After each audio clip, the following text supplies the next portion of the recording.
संपूर्ण महाराष्ट्रामध्ये धुलिवंदनाचा उत्साह अत्यंत आगळा वेगळा असतो. मात्र असं असताना धुळ्यातलं जे धुलिवंदन आहे हे अत्यंत आगळ्या वेगळ्या पद्धतीने खेळले जातं. आपण जर बघितलं तर या धुळ्यामध्ये आता ज्या डोलचीने पत्र्याचे एक डोलची बनवली जाते, या डोलचीने या ठिकाणचा रंग खेळले जातो, या ठिकाणचं पाणी खेळले जातं. धुलिवंदनाच्या दिवशी अत्यंत प्रचंड मोठ्या प्रमाणात या डोलचीला मागणी आहे.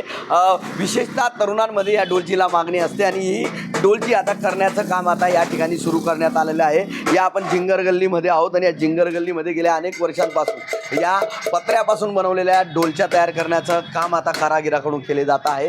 विशेष म्हणजे या पत्र्यापासून बनवलेल्या डोलच्यांची धुळ्यामध्ये मोठी क्रेज असते.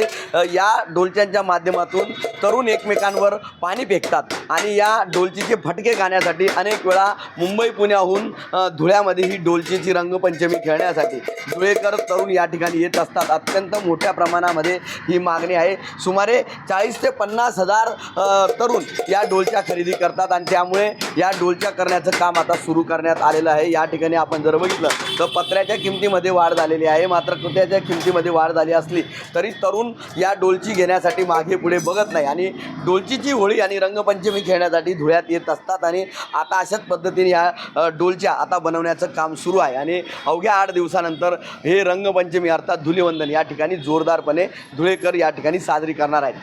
मनीष मातोळे, TV9 मराठी, धुळे.